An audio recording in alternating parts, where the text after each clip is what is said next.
I want to start this video with an apology, not for something I said, but for something I and many of my colleagues failed to say for years. If you are over 60 and you have been drinking milk your whole life, thinking you were doing something good for your body, I owe you the truth. Because what most people in my profession have been recommending for decades when it comes to milk and blood sugar is not only incomplete, in some cases it has been quietly making things worse. And I do not say that to alarm you. I say it because you deserve to know what is actually happening inside your body every single time you pour a glass of something that was supposed to help you. Here's what triggered this video. I had a patient come in recently, a woman in her early 60s, name of Patricia. She had been following every piece of advice her previous doctor gave her.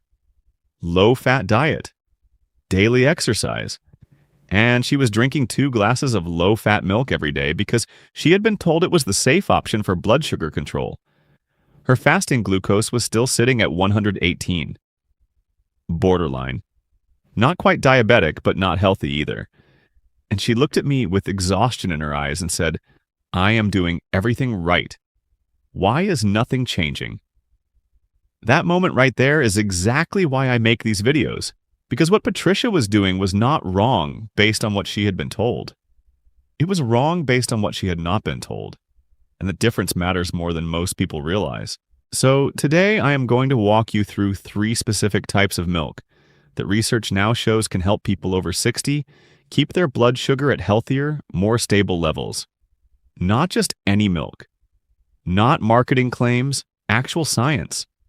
And I'm also going to tell you which popular milk options you might want to reconsider, because the labels can be deeply misleading. One of them is probably sitting in your refrigerator right now. By the end of this video, you will understand why not all milk is equal when it comes to glucose response. And more importantly, you will know exactly what to do with that information today. Before I go any further, I want to ask you something personal. Think about the last time your doctor actually sat down with you. Not for 5 minutes in a rush, but genuinely sat down and walked you through how specific foods affect your blood sugar. Hour by hour. Has that ever happened? Write a number in the comments below. Write 1 if it has never happened.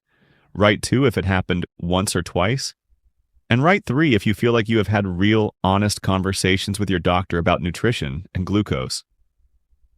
I want to know, because your answer tells me a lot about the gap we are all trying to close here. And if you are watching this channel for the first time, please consider subscribing, not because of an algorithm, but because I publish this kind of content every single week, the kind of information that takes years of clinical experience to understand and minutes to apply. Having access to that kind of guidance consistently is something every person over 60 deserves, and I want to be that resource for you. Now, let me explain what is actually happening in your body when you drink milk. Because once you understand the mechanism, the 3 milks I am going to recommend will make complete sense, and you will never have to just trust a label again. Every liquid you drink triggers a response in your bloodstream, but not all liquids trigger the same response. When you drink something that contains carbohydrates, your pancreas releases insulin, a hormone whose job is to unlock your cells so glucose can enter them and be used as energy. This is normal. This is healthy when it works properly. The problem that develops as we age, and this is especially important for anyone over 60, is that the cells gradually become less responsive to insulin. Think of it like a lock that used to turn easily but now needs more and more force to open. This condition is called insulin resistance, and it affects an estimated 88 million adults in the United States alone, according to data published by the Centers for Disease Control. That means more than 1 in 3 American adults is living with blood sugar that is not being managed efficiently, and many of them do not know it. Now here's where milk becomes a fascinating and complicated subject. Milk, in its traditional cow form, contains a naturally occurring sugar called lactose. Lactose is a disaccharide, meaning it is made of 2 sugar molecules bonded together, glucose and galactose. When your digestive system breaks that bond, both sugars enter your bloodstream. For younger people with healthy insulin sensitivity, this is not a dramatic event. But for people over 60, especially those with early insulin resistance or prediabetes, The glucose spike that follows even a single glass of conventional milk can be more significant than most doctors acknowledge.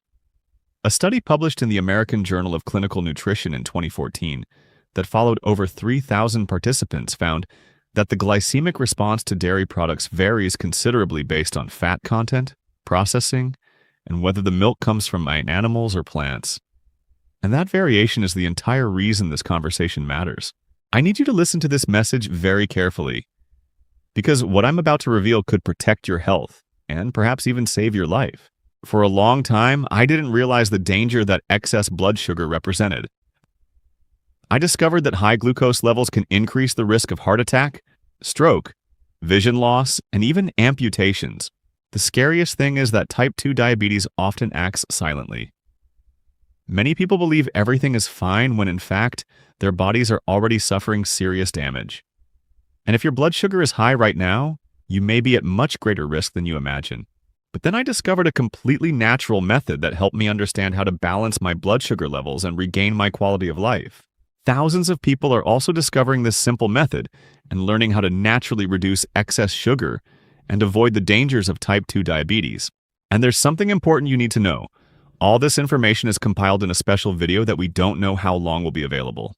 If you want to discover what I discovered and learn a natural way to help control your blood sugar levels, click the link in the first pinned comment now and watch the video before it's taken down. What makes unsweetened almond milk particularly valuable for people over 60 is what it does not contain as much as what it does. It does not contain lactose. It does not contain the casein proteins that some research links to inflammatory responses in certain individuals. And it is naturally low in calories, which matters because excess caloric intake over time is one of the key drivers of worsening insulin resistance. A study published in Diabetes Care in 2018, which followed nearly 700 adults with prediabetes over a 2-year period, found that participants who replaced their conventional dairy milk with low glycemic plant alternatives as part of a broader dietary intervention showed meaningful improvements in fasting glucose levels compared to the control group. Meaningful in this context means an average reduction of 6 to 9 milligrams per deciliter in fasting blood glucose. That is not a cure. But for someone sitting at 112 or 115 on a routine blood test, that kind of reduction can move them out of the prediabetes range entirely. I want to be clear about one critical thing. You must choose unsweetened almond milk, not vanilla flavored, not original flavor, which often contains added sugars. Look at the nutrition label before you buy. The carbohydrate count should be 0 to 1 gram per serving. Anything higher means sweeteners or thickeners have been added. Read the ingredient list. It should essentially be almonds and water, maybe with some added vitamins and minerals like calcium and vitamin D to compensate for what natural almond milk lacks. That version, and only that version, is what I am recommending here. The second milk I want to discuss is something that surprises nearly every patient I mention it to, and that is whole milk from grass-fed cows. I know, you have probably been told for 30 years that whole milk is bad for you, that the fat will damage your heart, spike your cholesterol, and worsen your blood sugar. Let me be honest with you about where that advice came from. Much of the original research that drove the low-fat movement was funded by the sugar industry in the 1960s. This is not a conspiracy theory. It is documented history that was published and reviewed in JAMA Internal Medicine in 2016 by researchers at the University of California, San Francisco, who analyzed internal industry documents showing that sugar companies paid scientists to shift blame from sugar to fat. The nutritional guidance that came out of that era shaped what doctors told patients for generations, including what many of your doctors told you. Here's what more recent, independent research actually shows.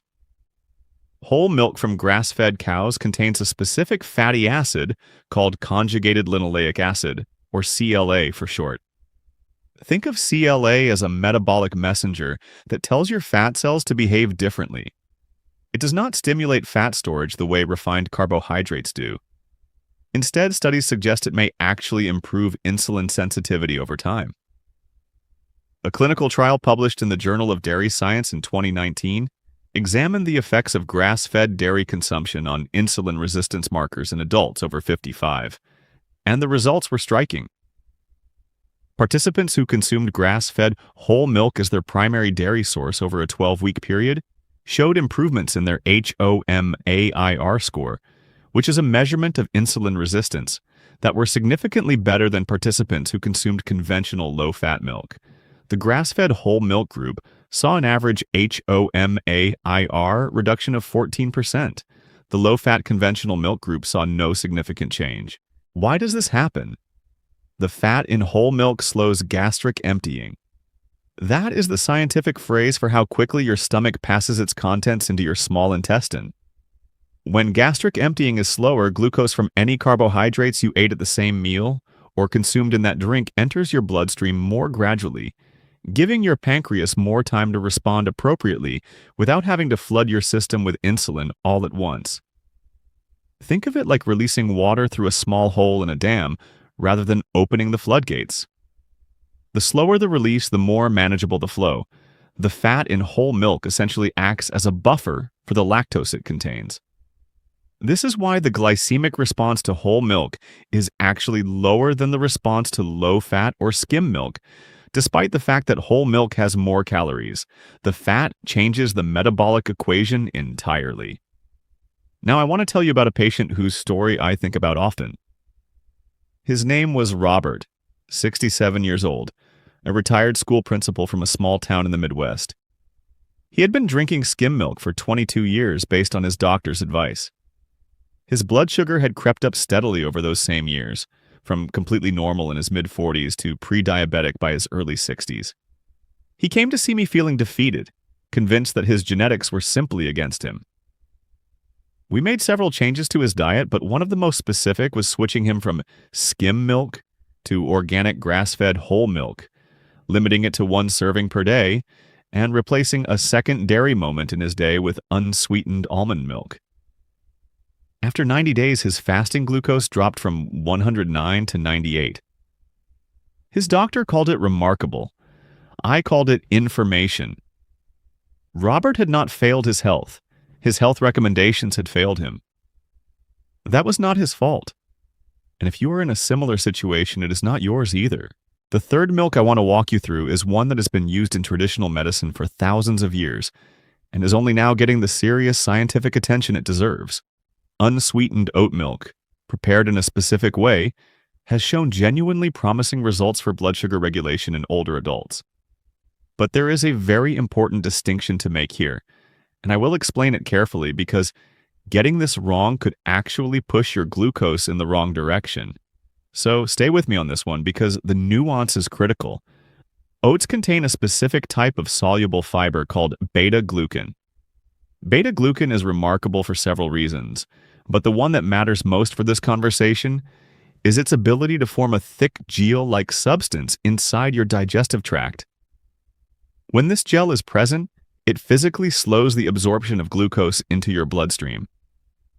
Think of it as wrapping every sugar molecule in a layer of soft, slow-moving material before it gets to your bloodstream. Your body still receives the glucose, but it receives it slowly, steadily, in a way that your pancreas can manage without an emergency insulin response. A landmark meta-analysis published in the European Journal of Clinical Nutrition in 2016 reviewed 34 randomized controlled trials involving over 2,000 participants and concluded that beta-glucan supplementation consistently reduced post-meal glucose levels by an average of 22 to 30% compared to control conditions. 22 to 30%. That is not a small effect. Commercially prepared unsweetened oat milk retains some of these beta-glucan benefits, though not as much as whole oats would provide.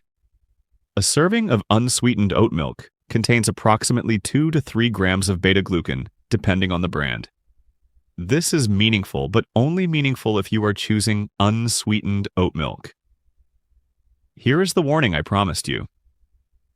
Sweetened oat milk, flavored oat milk, and barista blend oat milk products often contain between 15 and 25 grams of carbohydrate per serving, some of which comes from added sugar. At that level, the glucose benefits of the beta-glucan are completely overwhelmed by the sugar load. You end up with a drink that spikes your blood sugar faster than a cookie. So the rule is the same as with almond milk. Unsweetened only, read the label.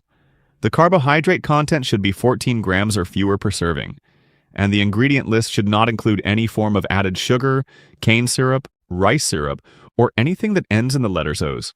Now I need to talk about something that might be uncomfortable to hear because some of the milks that are most aggressively marketed as healthy are the ones I need to warn you about. This is important. This is the part where I ask you to set aside what the packaging says and look at what the numbers say instead. The first product I want to flag is flavored plant milks of any kind. Vanilla almond milk, chocolate oat milk, honey oat milk, sweetened rice milk. These products are not health foods. A single serving of sweetened vanilla almond milk can contain 14 to 17 grams of sugar depending on the brand. 17 grams of sugar is more than 4 teaspoons of table sugar in a single glass. For someone over 60 who is managing borderline blood sugar, that is not a small thing.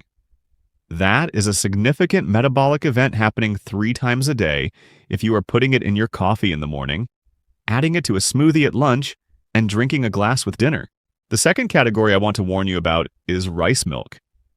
Rice milk is derived from white rice or brown rice, and both forms produce a beverage with a glycemic index between 79 and 92, depending on the preparation.